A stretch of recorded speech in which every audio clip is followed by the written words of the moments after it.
could go ahead and yeah, you can do that. I want to thank everybody for being here. This is a core group for the most part. You guys are the ones that show up on. And I wanted to let you know some things that we're doing. Rick's going to be talking about our Matchmaking 2.0 and some recent improvements to what we're going to be doing due to a conflict. And so I think instead of it being a problem, it was an opportunity, and it's becoming, I think, a really cool blessing for us. So that's very exciting. But Rick I got to call Rick out. He asked me, he said, how come I can't find that? And I thought, well, Rick, I actually click on that every time. So are you guys seeing my screen? You see my cursor and the SBDC? Okay. It still does this every once in a while where my light, it doesn't, I got two big monitors, so it doesn't light up like it normally does. So I did something different. And when it does, I don't know which screen you're seeing. Okay, so basically I'm going to repeat myself for effect and for boredom for those that know this all too well. But apparently not everybody knows this all too well because Rick didn't. So I am properly throwing him under the bus, but it goes to show you that it does happen to the best of us. Basically, but it also pointed out something that I was not aware of as we go through this. We're trying to make this to where all of our tools are in one toolbox. And I'm actually helping, I've taken apart a screened-in porch or a self-standing gazebo, a square gazebo, 14 by 15 foot building, and it is now in parts in our garage, on our front, on our driveway, and then part of it is being resurrected or re-erected out in the back. And so I have learned in a very bad way, when you get tired and you put your tools away, that you really should put them all together, because if you don't, you need something and then you can't find it and you go, well, was it here? Was it there? Well, I just used it. And it might be in the garage with the stuff that's going to be part of the rafters and the roofing. It could be, I could have accidentally left it in the driveway and the timbers. Oh no, it's in the lean-to shed in the back on the side with the gorilla cart. And it's like, and it aggravates me because I'm like, I should know that. I should find that. Well, we're going to get there. We're not quite there yet with our website. And that is not our website folks' fault. It is as we, the content providers, get that to them. And my virtual hat is off to Laurie, Pieper, and to Carl for what they've done with the Bright Center. And doing so much to assist us as a tech commercialization team. They've done a great job of putting their information in a great way. So I'm very proud of what you guys have done. We're going to do that. And so my big ask for you is I want you, as those that attend our Lunch and Learn, we're going to assume you're part of our advisory team to help us.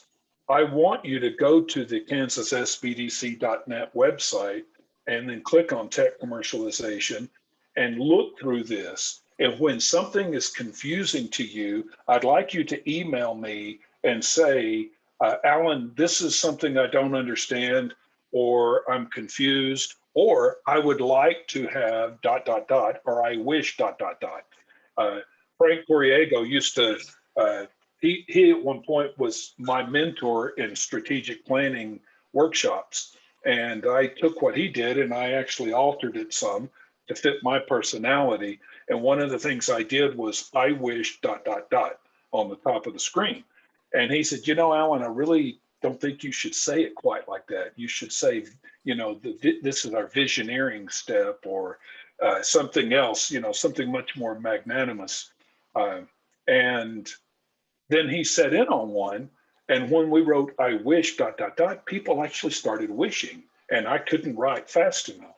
So I'm going to say, I wish ... whatever you wish we had in a tool, I wish you would tell us. Just write it down for us, because we need this to be a tool or a part of our toolbox that we all use, okay? Now, what Rick did was he was confused with our Encountering Innovation schedule. And when we click on Encountering Innovation, we go to our Encountering Innovation website. And what our folks have done is they've gone through and put what is Encountering Innovation, the past events all the way to 2020. Our Innovator Bluffs is where you as the client, the innovator, your stuff should be here. What we haven't done that I realized when I was talking to Rick earlier, our 2020 bluffs need to be migrated in with all of our bluffs.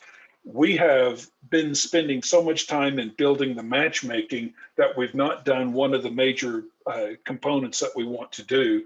And that is, we want to get to where our bluff, when you click on one category and you see these, that you're able to, if you are interested in a particular bluff, that you should be able to click on it and get the public, a public document, what we call your poster board.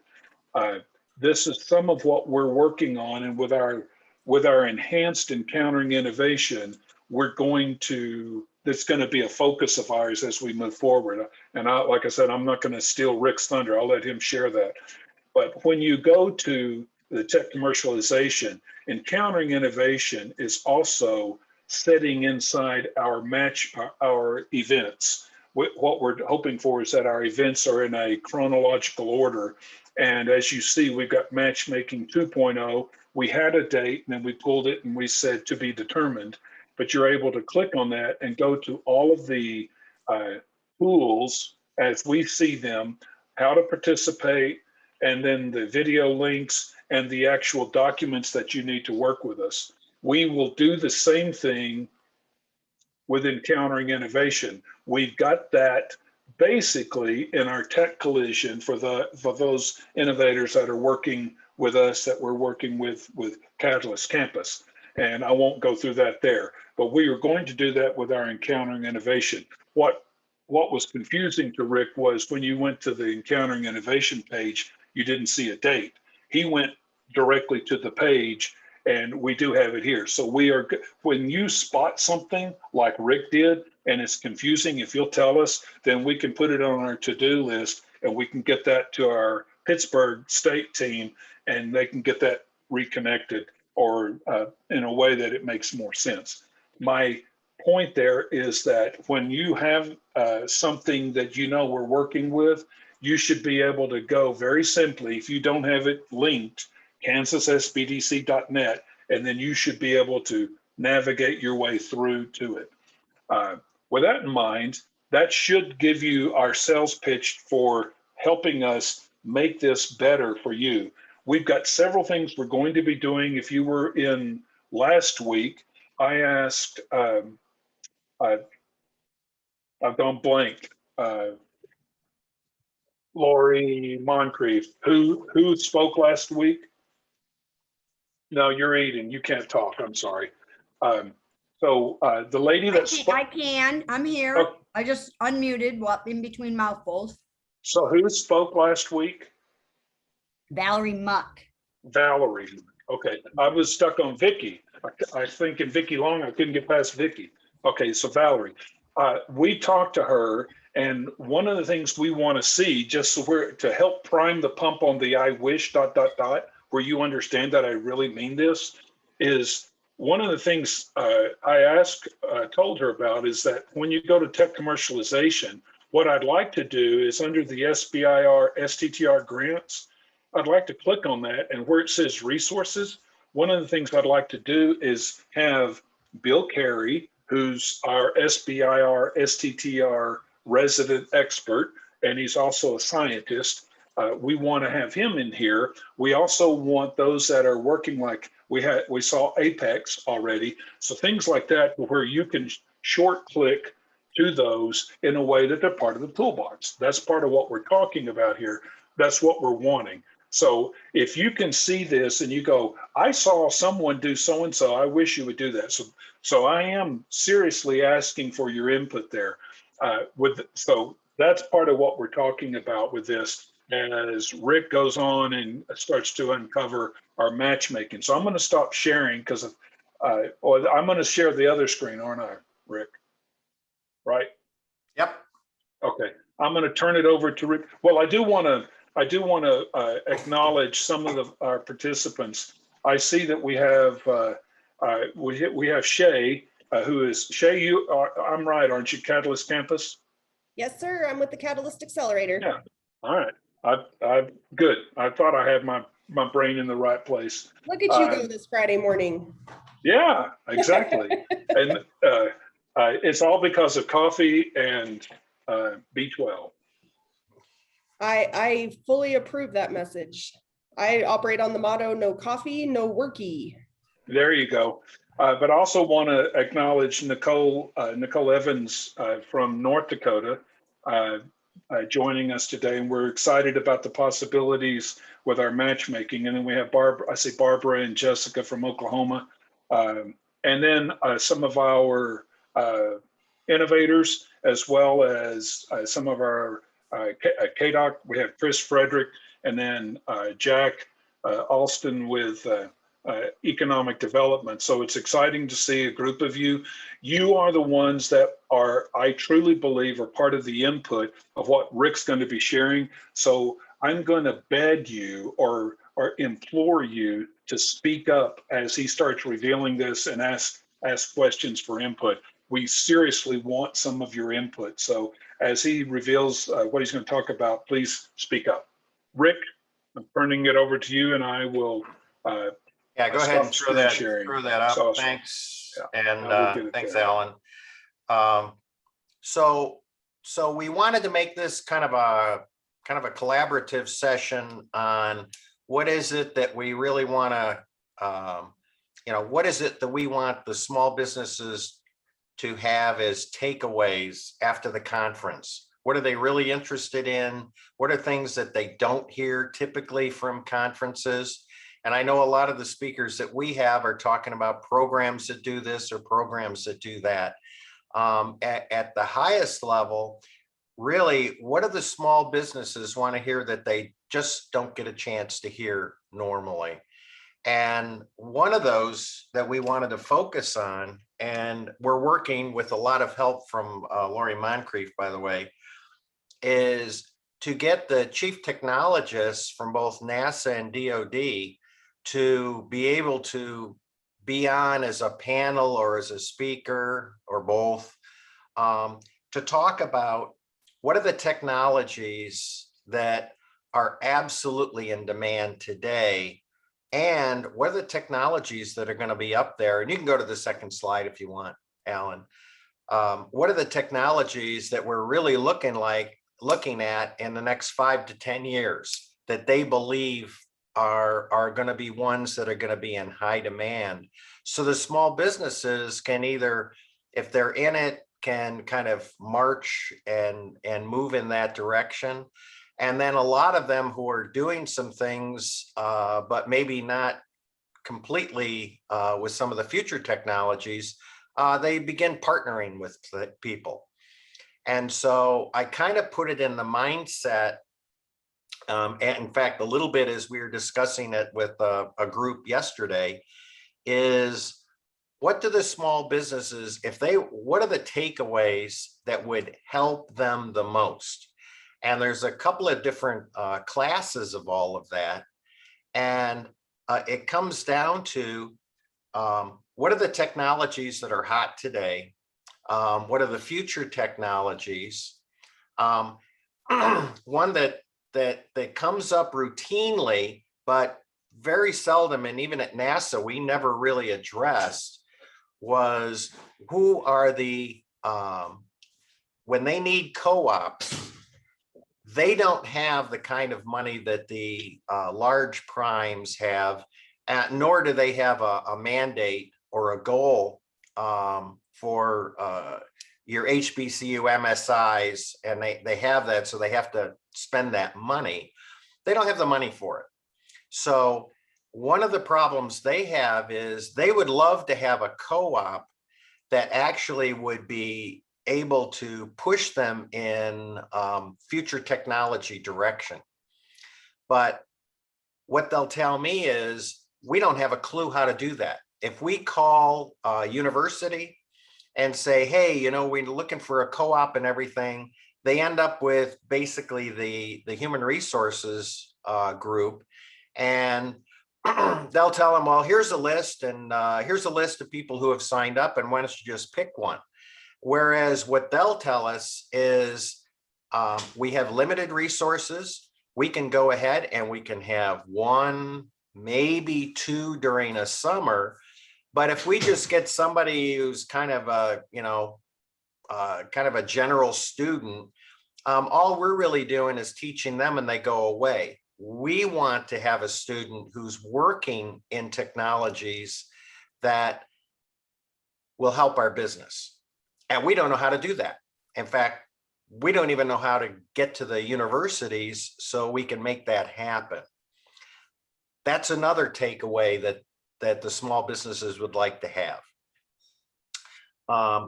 And so the idea of having them be able to hear from chief technologists who know what those new technologies are and where they have to steer them is really important.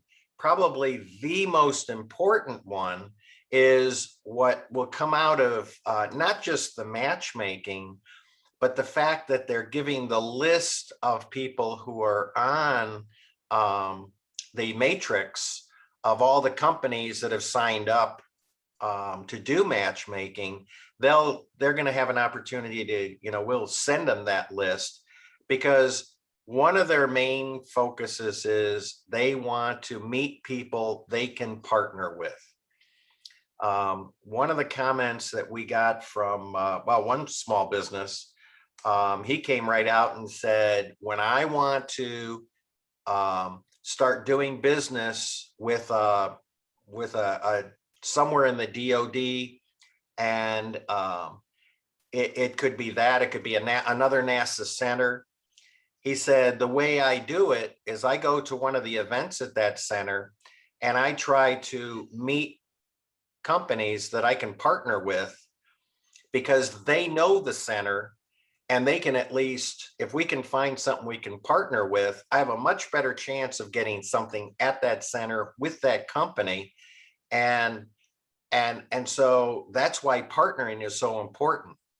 And on the matchmaking, originally, the plan was to just have large prime contractors choose the small businesses they want to talk to. And I have a little group that I kind of throw questions by, who are all small businesses. And they came back and said, you know, it's difficult to work with the large primes. It's a real hit or miss whether we actually get any business with them, unless we happen to be lucky enough to have something that they really need at that time. But what you might want to think about doing is allowing some of the, say, larger small businesses, and I really don't know how that'll all work, but why don't you have the small businesses choose other small businesses they would like to talk to and make them part of the matchmaking. So you've got small businesses talking to small businesses. And so what we're really doing is we're listening to small businesses tell us where are their pain points and how can we make this better. A suggestion was made yesterday, which will be really part of the Encountering Innovations event. And that was to have some of these, we call them technology rooms, where we choose a technology, we have somebody who can actually talk to it and kind of get the conversations going. But it's really kind of a meeting room where everyone can get together and discuss a certain technology. And that one would definitely be something that the small businesses would be interested in having. So that's kind of what we're trying to do. And really what's happened out of this is the Matchmaking 2.0 and the Encountering Innovations just becomes one event. And it's not two separate events. It's not even two different directions. It's all one direction. So that's what our panel or not panel, but our little group that I got invited to yesterday, and we're going to have weekly meetings on that. That's really what we're trying to put together in the next few weeks as we start to put the agenda together. So enough of me talking. How do you, are there any other things that you feel the small businesses would really, would benefit from? Anybody out there? And I think you can go back to the people so we can see all the folks, and we probably don't need this up anymore.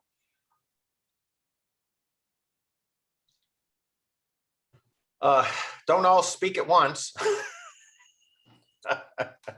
I think those are great ideas. And the only thing that I had jotted down, and when you were asking what were takeaways, at least our people, it has been helpful for best practices for them to hear how other innovators were able to navigate things.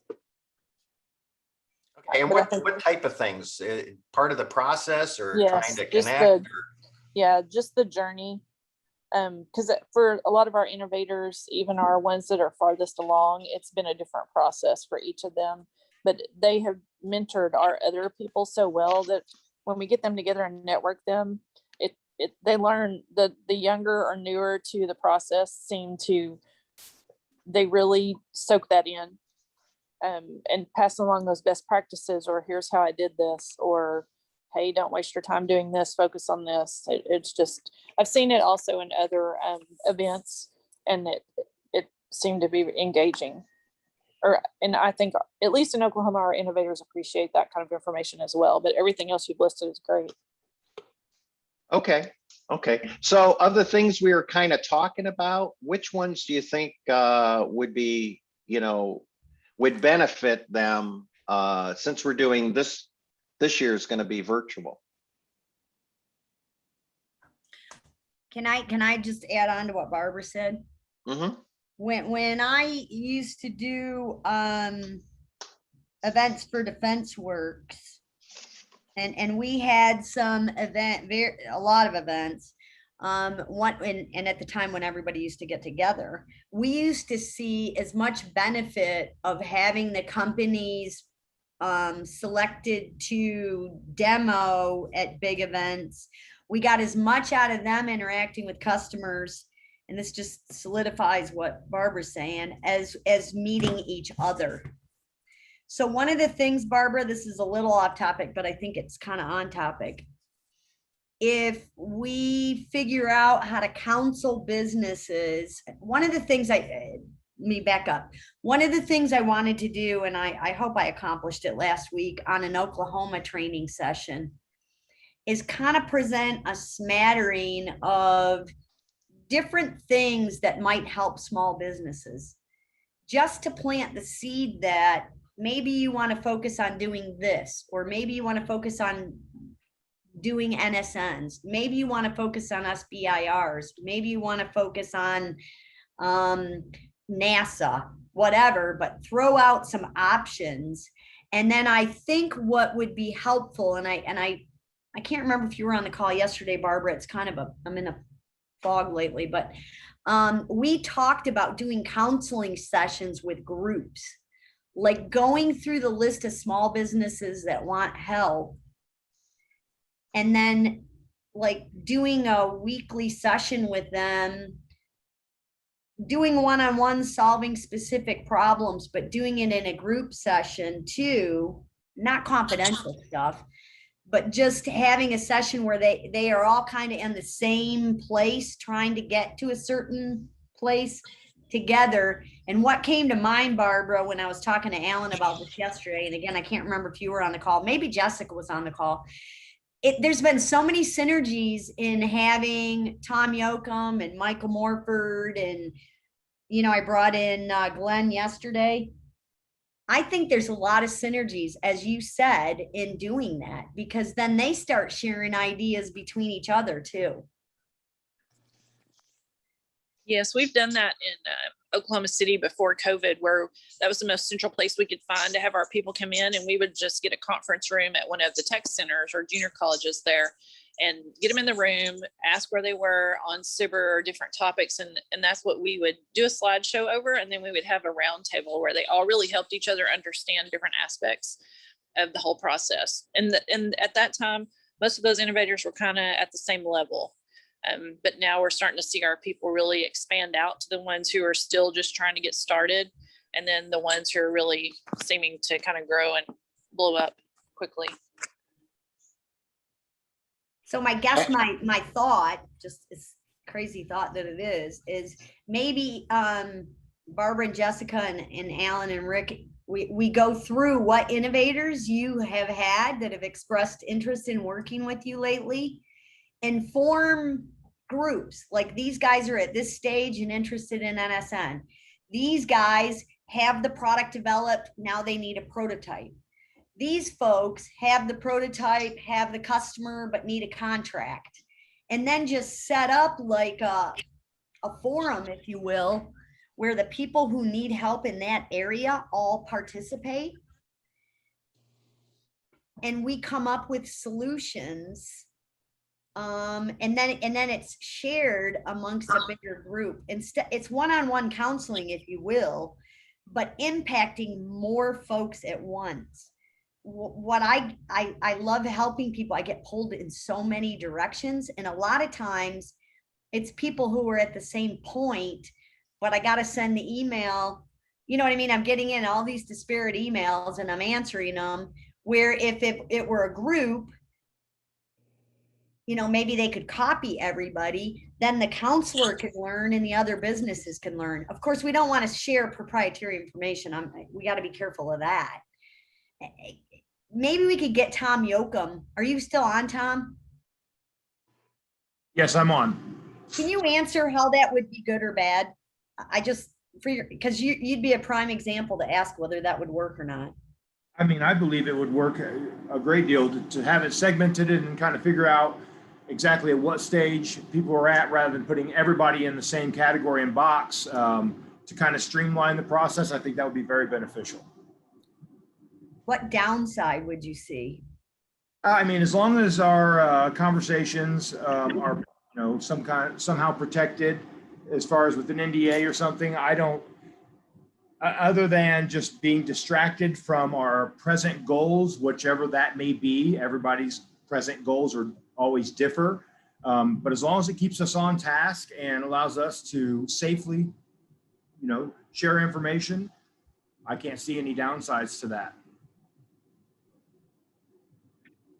One question, I do have one question on that, and really to anyone. We've kind of talked about stages of, you know, development, you know, in being innovators. Is there an advantage to focusing on that, and not including, say, some rooms that have new technologies that are coming out? Yeah, or is do we want to mix those up? Just kind of your feelings of what people would really want. So in other words, if there's a new way that robotics is being used in satellites or something like that, that's a future, well, it's actually an existing technology now. That might be something, working about, you know, how to get into your phase 3 and actually make it work is something, but that's kind of on the other end of the spectrum. Is there any feeling of what's more important or less important?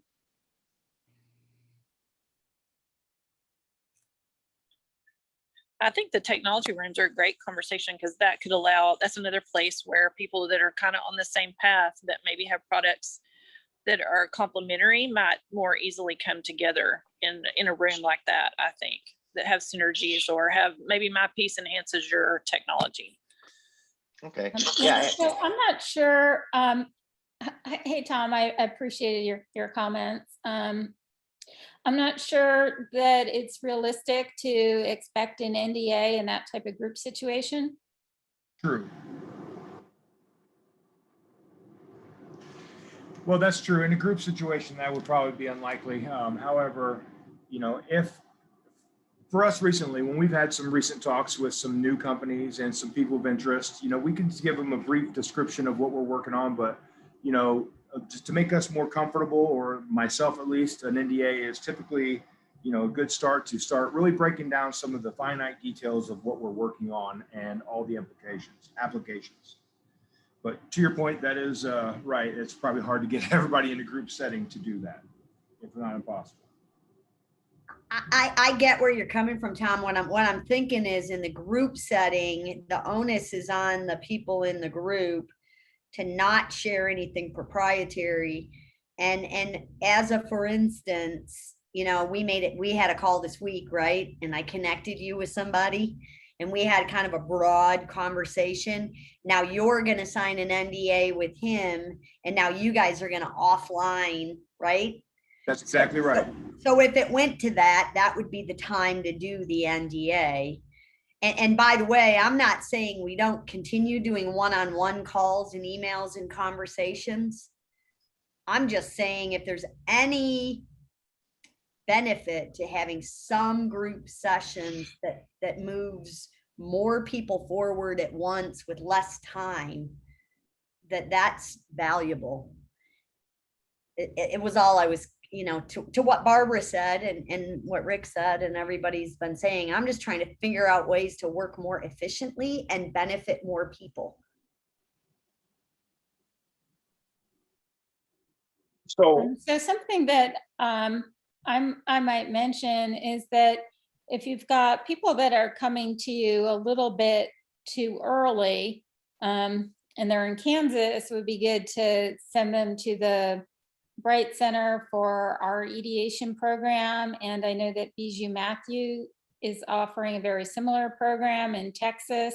So if you're getting the people who really need to understand what the commercial market is for their product and how to put together their go-to-market plan and learn how to pitch, you should be sending them back to our Ideation cohorts. That's great. Maybe we could go through at some point. I'm not saying do that today, but maybe we could go through and share between Oklahoma and even Kansas and maybe even Catalyst. If there's a group of people that are in this TRL, what resources are out there that exist that we can send them to? What's some recommendations? And then if it's the next stage, what's available out there that we might not know about that we can send them to? And then what group belongs in this this group counseling stuff? You know what I mean? Identify the resources that we can send people to easily that already exists. Because I may not know about them all. So I'm enjoying the conversation. I don't want to cut it short because I'm not sure who all else is thinking about talking. But we have invited Bijo to speak as well. And there's actually a reason with what he's bringing on. What I'd like to do with what Rick's presented and what we're talking about, what I challenged him and those yesterday on the team was, I said, I don't want to see us creating two conferences, and I'm using my hands, that are at the same time, that are just completely segregated from each other, but we just put them together. And I said, if that's the case, we probably have no reason to do that. There should be some synergy. And what we're discovering from our conversation yesterday is there's some really cool stuff that can happen. Rick's talked about it several times, and I've seen it happen in Wichita when I was focusing on aerospace, and we had several companies that were extremely good at sales, and they were much more proactive. They were much more polished at certain things, and they went forward and they were able to get contracts with Textron, with what we call the Big Five, but they couldn't get it all done themselves. And some of the other clients that we had were very good at product development or manufacturing, advanced manufacturing, but they weren't going to go out and proactively sell. What we found was the proactive one went out and made something happen, but they couldn't get it done all by themselves. And they pulled in 4 or 5 other companies that we were working with. So they together became much better. And some that couldn't do certain things, like selling, could work with them. What we're finding is there will be companies that will be coming that aren't considered primes like you would see them, that will be looking for other opportunities. I've said it before. David Shahady told us, Air Force SBIR, told us 2 or 3 years ago that your primes are not the ones who are necessarily looking or willing to go in for innovation. It's the 2nd, 3rd, or 4th tier companies that are doing that. So what we're hoping for by putting Encountering Innovation and Matchmaking 2.0 together is we're going to have Matchmaking 2.0 activity, primes, selecting and choosing companies for sessions. At the same time, we want to go back and invite all of our Encountering Innovation clients to consider coming back, because if you come back and you participate, what we hope to see is some of you are not going to manufacture your innovation by choice, or maybe not by choice, but because of the circumstances that you're in at this moment in time. Then who can? Some of our Matchmaking 2.0 companies are prime for selecting or working or being the one to manufacture your innovation, whether it's because they want to buy it and own it, or whether it's you two come together. So if we bring these two together, we can see things happen that we wouldn't see when we keep these both segregated. So hopefully that makes sense to you. The other part, the challenge that Laurie Moncrieff has said, and what we're enjoying with Laurie, Pieper, and Carl, and then we want to start to enjoy better intentionally with our other states, Barbara, Bijo, and Shay with over in Colorado, and Nicole, is what you're doing. We want to share. We want to be able to, whatever you're doing that you can broadcast, advise, it's the way I look at it, then it doesn't cost us any different for someone here from Colorado or from Utah or from Wyoming, North Dakota. They can all show up and we can still give you the same information. So part of what we're hoping for is that what Bijo's about to talk about, that we can benefit from in a way that it doesn't cost him any more to supply that information and that expertise. Whenever he has to do specific advising, then hopefully our advisors like Tom Byler in our state can actually provide that advising specifically to help with what Bijo's sharing. Anyway, I'm going to wrap that up because we asked Bijo to show up and to talk to us as well. So Rick, I'm going to offer that up. If you're the one who's going to introduce him, then introduce him. If not, I'm going to call on him. Well, at this point, you're on a roll, Alan. You might as well just roll right into it. It's the B12 and coffee. Bijo. Yes, sir. Why don't you go ahead? You've got your slide deck, right? Whatever the slides you're going to show. Yes, Why don't you share it and let everybody know who you are and your position, where they understand what you're doing. Some folks may not know you. Sure. Can you see my slide deck? I can Yes. sometimes. Perfect. Yep. Great. So thank you, Alan. Thank you, Rick. So for the rest of the group who don't know me, I've been with Alan and group, I think from the start of the Encountering Innovation, when I think we first met here in Austin at the SBIR event. Was that 2016 or 2017? I think it was December of 2016 at the Tech Right. Connect. That's correct. Yeah, so that's how we first met, and this whole thing got going there. So I'm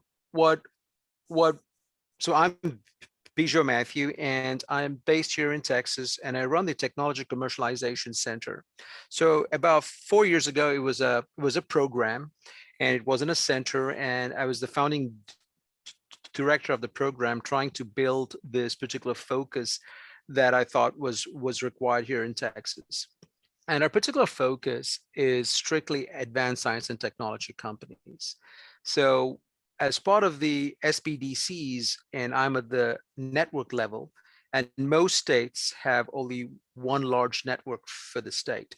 Texas, being as large as Texas is divided into 4 regions. So that's kind of like 4 states. And they're independent, they're quasi-independent, and yet they're also under one umbrella, and that's the SBDC Texas. So I serve on the Southwest Texas border SBDC, which is on the southwest portion of Texas, which goes all the way from El Paso through Austin to Victoria, which is east of Houston, to the border. But since they don't have another technology commercialization center in the state, I'm unique in my center is unique in that sense because I serve that function for the entire state. So even though I'm housed here at the University of Texas at San Antonio, I serve clients across the state of Texas. And the focus is the same. So I work with the North Texas network, with the Gulf Coast SBDC network, as well as the Northwest Texas SBDC network. At Texas Tech University. So our particular focus is very unique in the sense that we strictly are looking for new innovations based on advanced science and technology.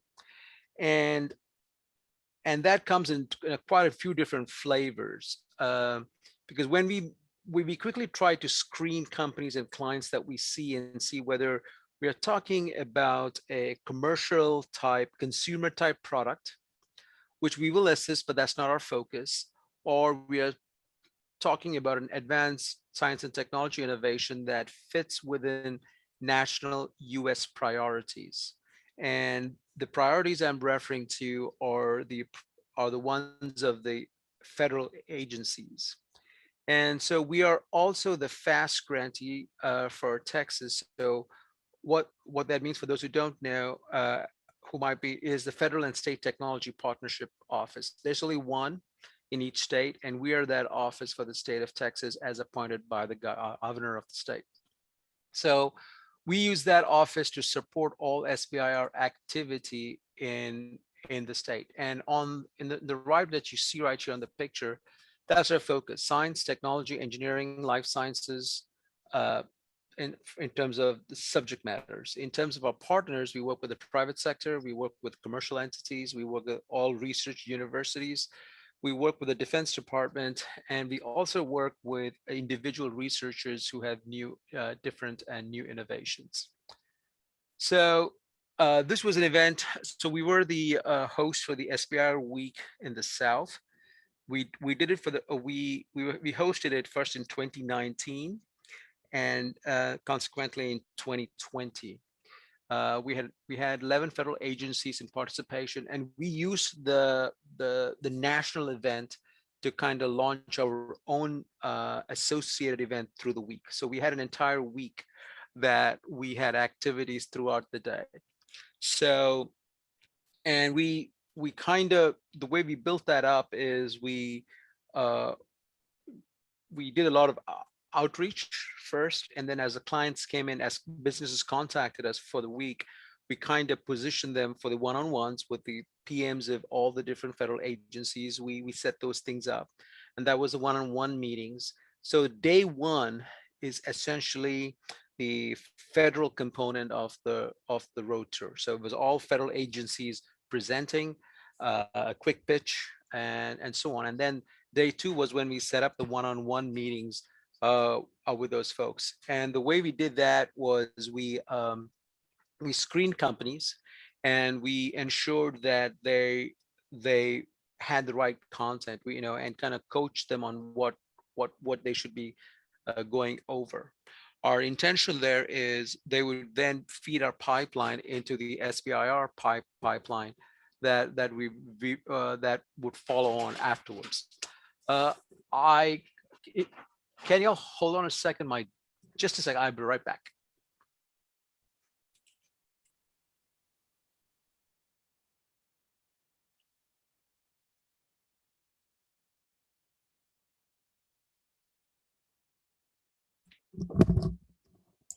Sorry Hey, about Alan, that. would you text me your email address, please? Sure, I'm right back. Had my dog gnawing at the door trying to come in. So So lost my train of thought. Yeah, okay. So the way we set that up was we screened them for the one-on-one meetings, and we used day 3 to kind of showcase our resources that we were holding. And so those resources are not just our resources, they are our partners' resources also. So we use that as an opportunity to highlight our partners and and bring their talent to the table and what was available. And the same thing for day 4 was all the resources we had internally, in addition, resources we could leverage with our partners.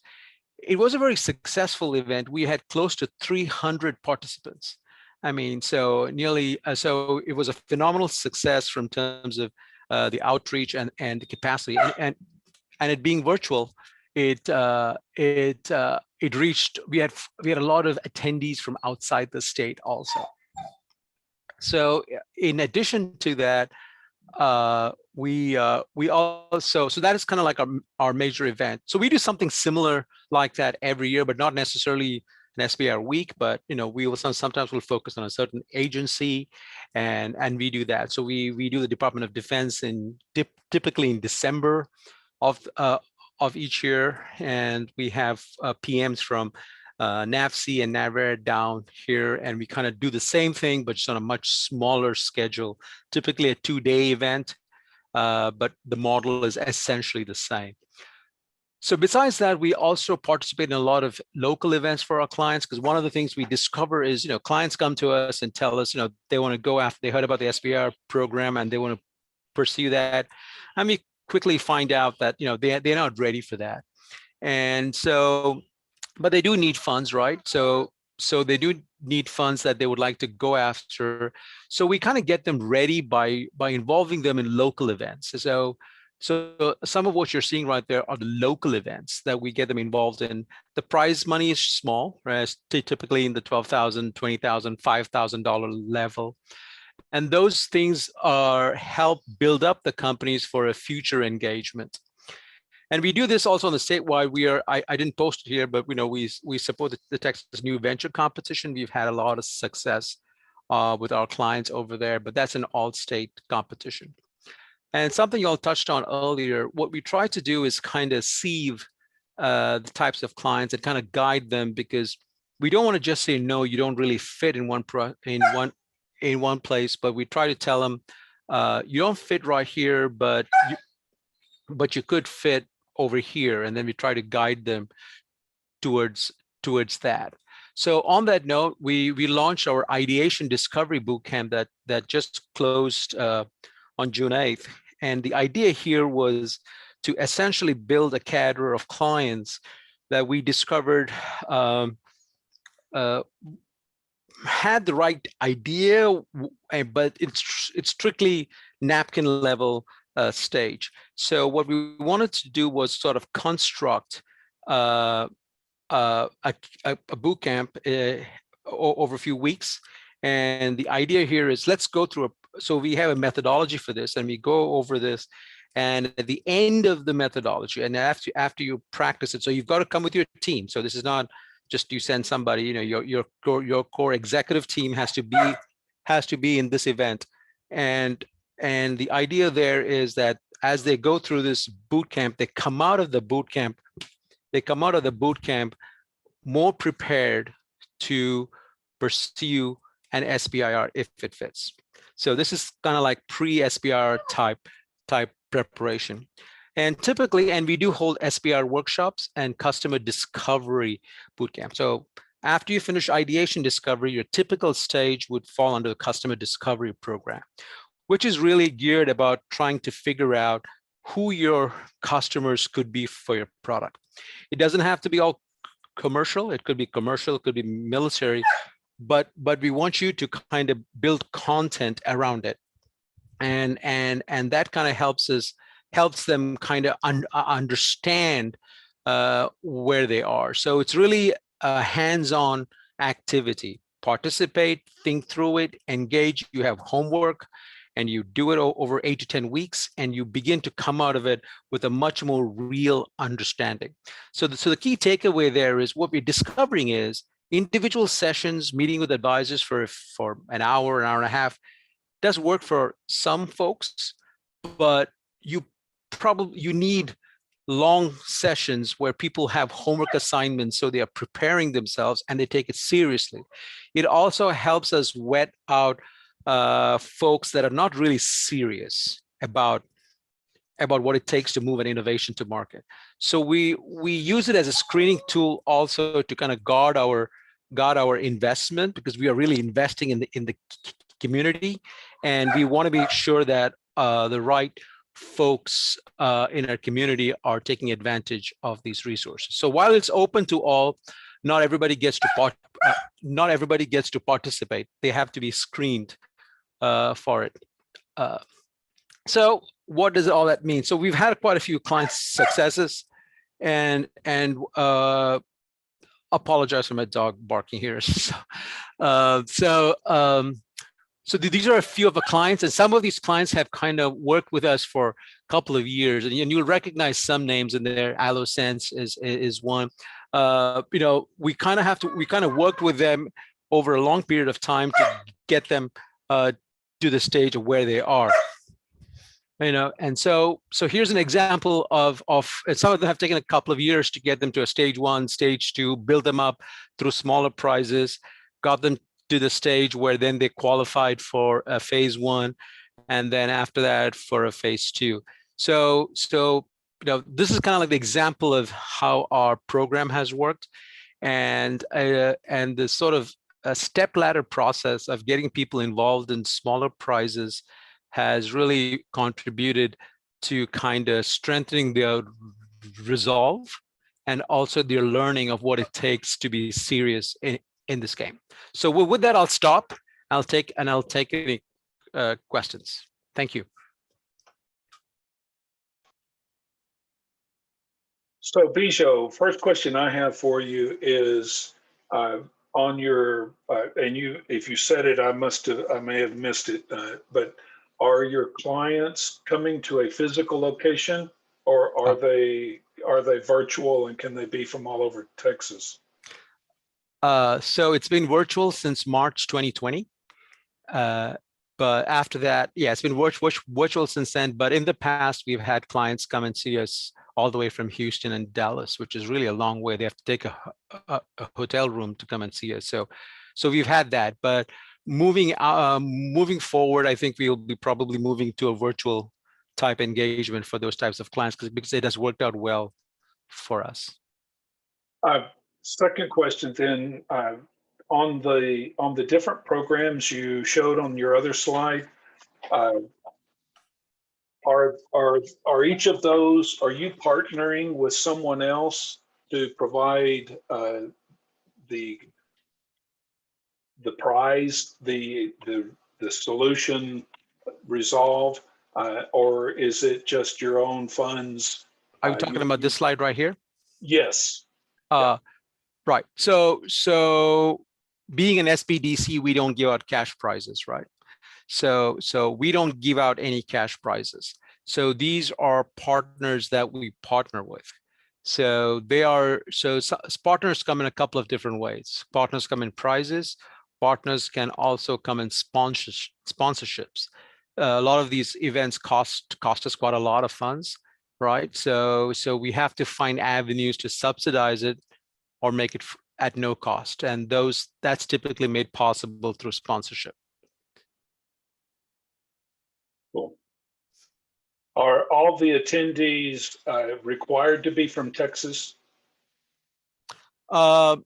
Yes, we have made exceptions, and so the rule of thumb is you're based in Texas and or intend to be in Texas. Okay. But we don't do outreach outside of Texas. Any other questions from anyone else? I thought Rick had a question, but he was on Yeah, I mute. have one. Yeah, I have one. When you're sort of doing your down select, what are the things you're looking for if you're going to allow them in? If you think they're mature enough to participate.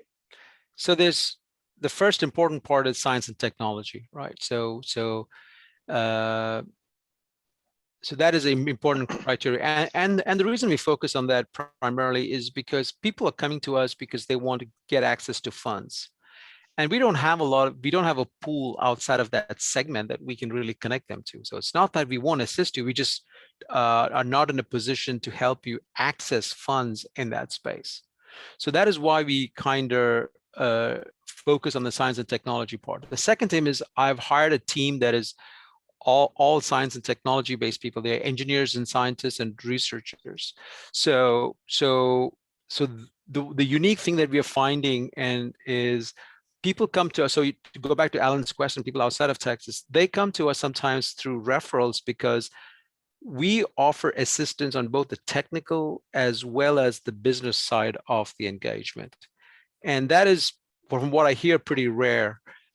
Because we have folks on both sides. I mean, so we are able to do that in a way. And so I critique proposals from the Health Science Center, having a degree in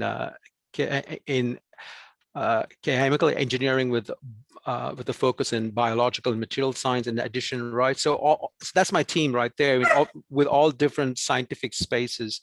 So that puts us in a position where we can kind of do that. So we kind of dissect the research plan, the research plan, and direct the science. And we also connect people to the university. So I have faculty reach out to us to kind of help us that way too. So it's a long answer to your question, but yeah. So those are the criteria we use to down select. Is this a client that we can provide value to long term? And so that is kind of an important criteria. Thank you. Sure. I think Laurie's got her hand up. So Bijo, I really appreciate your sharing the information about what you're doing in Texas. You're further along with your program than we are with what we're going to be doing through the Bright Center. So I'd love to learn everything that we can from you. We're also offering a Wendy Kennedy based ideation cohort for innovators starting in July. And then we have separately in October, we're doing an innovation competition where we're having the prize money attached at the competition, but instead of giving people a check to go and spend on anything, they have to submit a plan for how they're going to use the funds to advance them toward commercialization. And then we're going to be, for the winners, we're going to be paying those bills, whether it's for beta testing, helping get a prototype developed, legal fees associated with intellectual property, working with an SBIR grant writer, those kinds of things.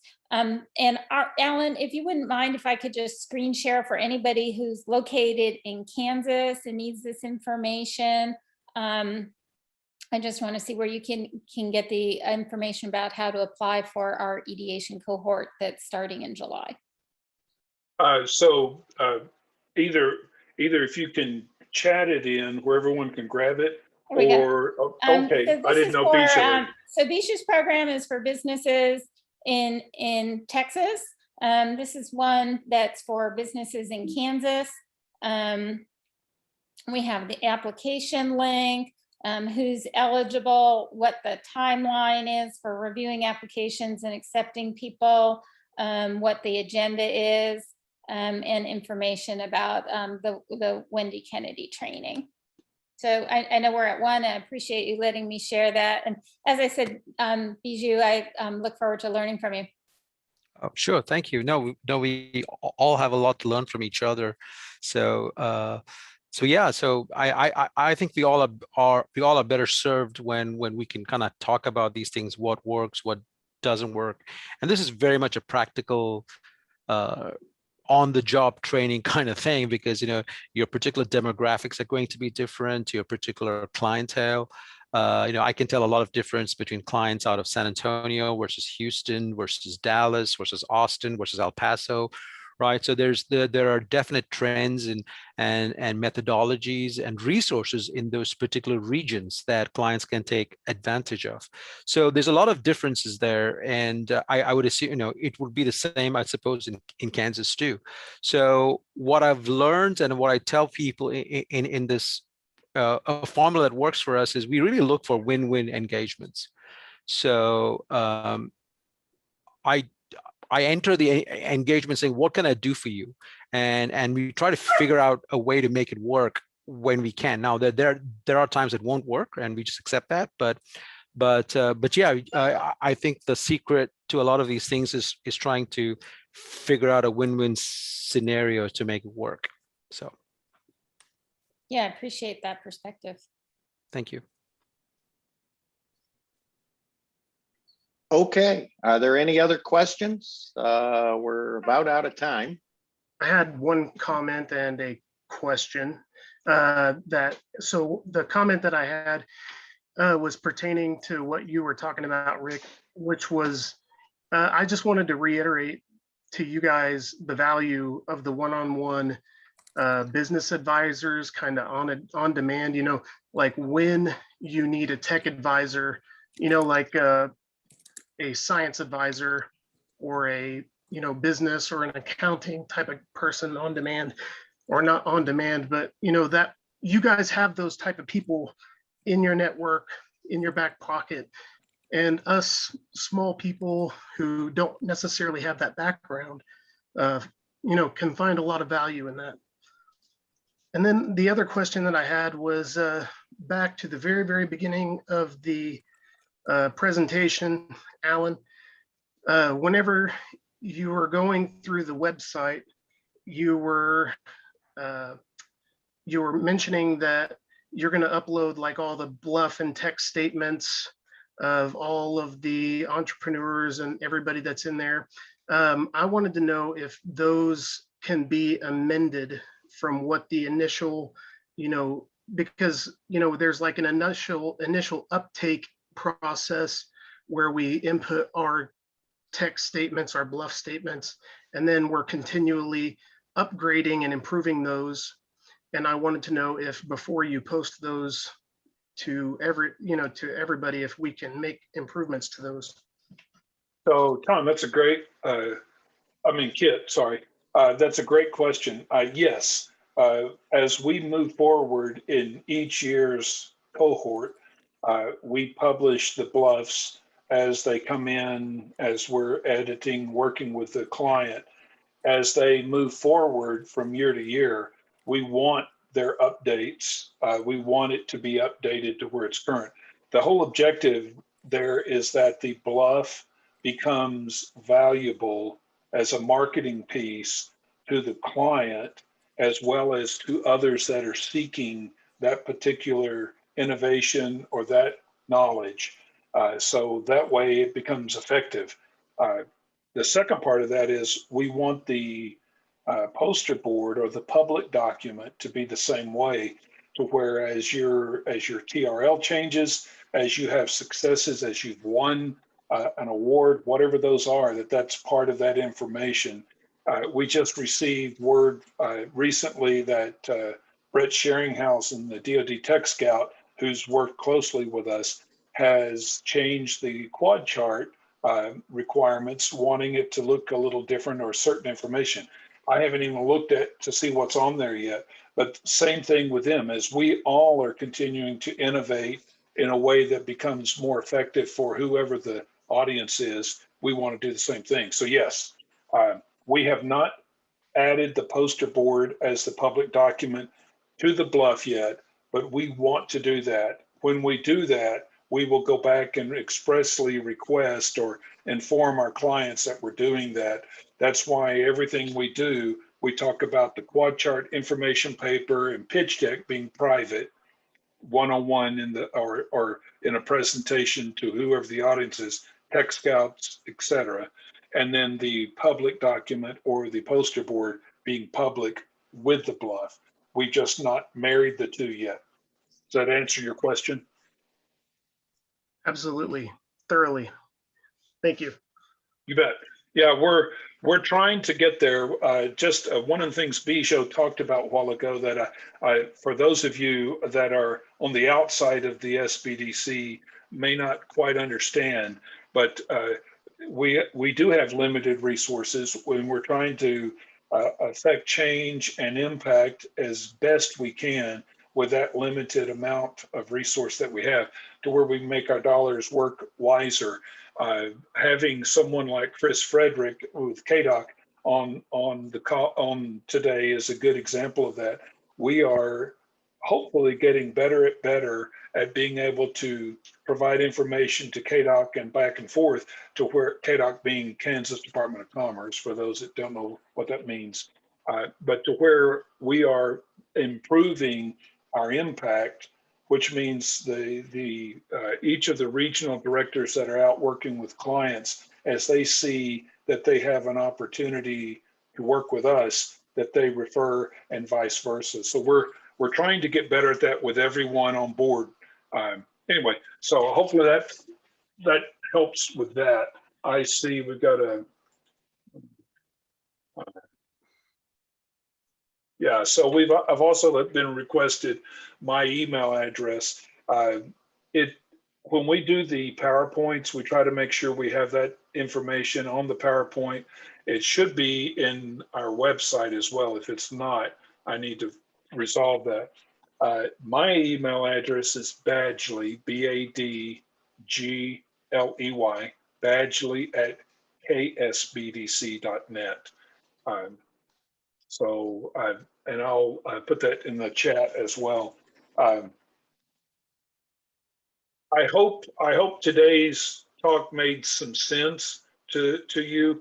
We're very excited about the change with our matchmaking. We're excited about the matchmaking conference in general, because we do believe it's going to be a big deal. It is the beginning of an ongoing program. Our Encountering Innovation has improved over time.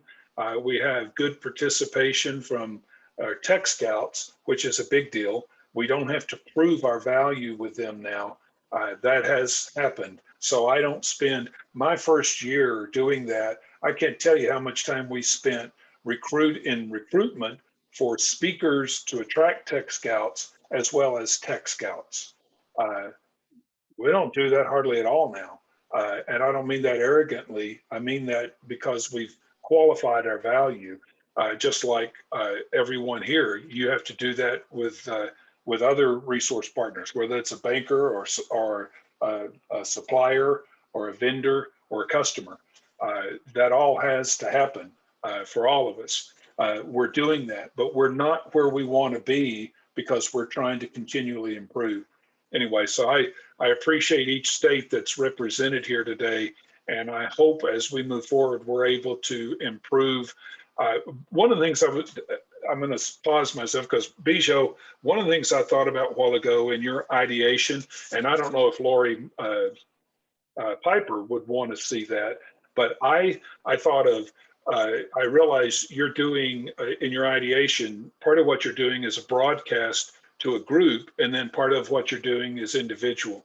I would love to know if in your broadcast portion, if there's a way you could record it or have it in such a way that others could see the broadcast training or advising, not the individual one-on-one. I see, and I go back to my roots with the economic development training with the NDC training, and I loved the fact that they had brief amount of lecture, and then they had a case study, and then we worked together as a group and then individually, and that information really starts to sink in as a group. We all have limited resources. If you could share your broadcast training, I think that'd be a great asset to all of us, just like Barbara Bonner in Oklahoma, Nicole in North Dakota. If we got better at that kind of content providing, then we could do better at sharing our clients and say, hey, Well, go Alan, watch this. Yeah. I don't want to speak for Bijo, but I know for our program, even though we're going to be doing it virtually, we will not be broadcasting it and sharing it because we want to create a safe environment for people to explore their ideas and share their ideas. And I don't think that you get that when something is recorded and then posted on a website or shared on Facebook or something like that. So, you know, we're hoping that we're going to have a positive group dynamic and create an environment where people feel safe working through their ideas. And so that's why we will not be broadcasting ours. A lot of our trainings, we do record, but this is going to be more a reverse classroom, and I think not really appropriate for broadcasting. I mean, there might be some segment, some small portions of it, but definitely not the whole sessions.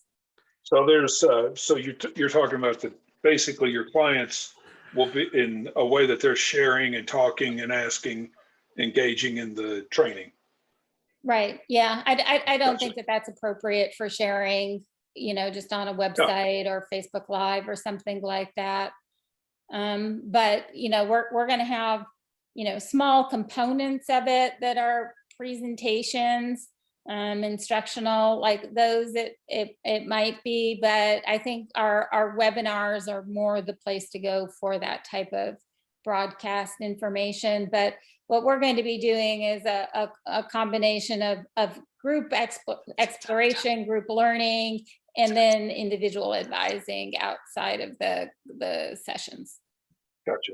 Well, thanks for sharing that. Yes. Helps to understand. Yeah, same here, Alan, because actually what we find is that when we do it, it's a pretty intimate time, even when it's a group, because typically what happens is once we have a group together, all the members of the group become friends and they build relationships there. So, and to go back to your earlier point, they sometimes even partner together on future engagements. So we kind of want to keep it free. We don't record it for ourselves either, because we want it to be a free and open learning environment where ideas are shared and concepts are because you're essentially talking through your concepts and your applications, and we have to be able to ask pretty detailed questions about, no, is that where you're going with it? Does it make sense? So there's a lot of business insights that could be gained from an external individual viewing in and a future a competitor. So that's great to know. Thank you both for sharing. That helps us to understand. I go back to one of the things we talked about before, and I didn't say it today, but I think it's most important, and you both have basically ensured that, and that is that I've told our innovators before, we may not help you, but we will not hurt you. That has got to be our highest priority. We want to help you, but if we help you at the risk of hurting you, then that's a detriment. And so you both pointed that out. That's a good point. I appreciate that. I think I've got all my questions answered. This has been good content, good information for us. We are working to be better at improving our ability to work with each other. And Laurie Moncrieff being on here is a good example of that. She's working from in a lot of cases, a national level, as she's worked with us specifically in Oklahoma and Colorado, to where she can go back and have an impact. So I think her being able to sit in and in some cases be the fly on the wall, if you will, listening to this stuff, can benefit us all as she goes and tries to help direct some of the energy from a national level. Would that be fair to say, Laurie? Yep. And you didn't just call me a fly, did you? I think so. I'll say ladybug on the wall. There you go. I like that much better. Yeah, I just love the collaboration that I see going on. I mean, I got to tell you guys, you don't see this all across the country, but it's the key. Nobody can do this alone. The more we can figure out how to leverage everybody's resources, dollars, expertise, the better it is for everybody. And so that's why I love working with you guys, because you get it. Yeah. Well, I appreciate that, Laurie. I agree. Bijo showed up our first year. He was our only, I think I'm saying that right. He was our only out-of-state SBDC person the first year, and brought a good cohort group, some really sharp individuals that made the entire conference that much better. and learning from him.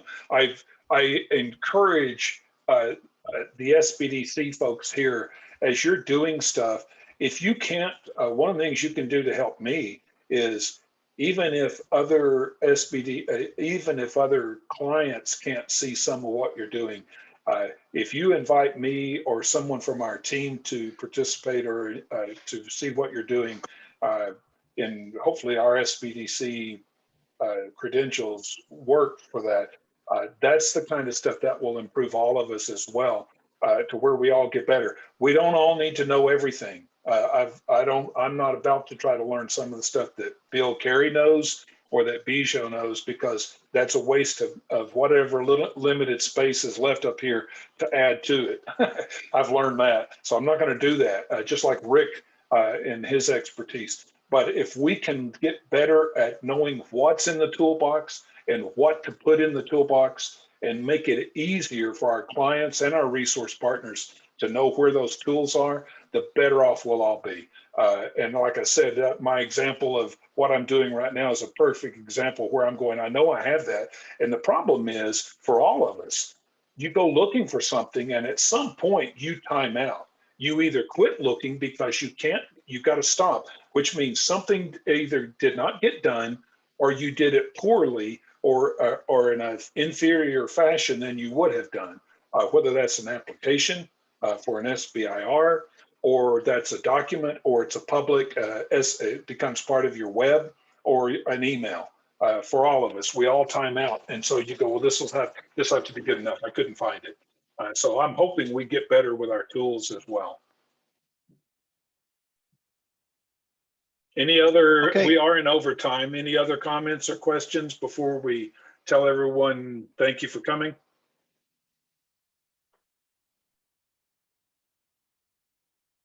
Hearing Looks none, like I that's think we're it. there. Yeah. Yeah. Thank Bijo, you. thank you so much for sharing with us today. Yes. I hopefully we will do that with all of our other states as well. We want to get everybody to sharing best practices, part of the comments. We will be getting together and getting our the new improved Encountering Innovation Matchmaking. We'll get details. We've already shared with our host. They're doing some mapping. So as we, in the weeks to come, we will be quickly sharing that information, because one of the things we're doing is we got to get the outreach for Encountering Innovation, as well as the those that want to meet with the primes in the matchmaking. That may be two separate intakes, or it may be one. So we'll look at both ways, what makes best sense. So sharing that with you in the weeks to come as well. Cool. Thank you all.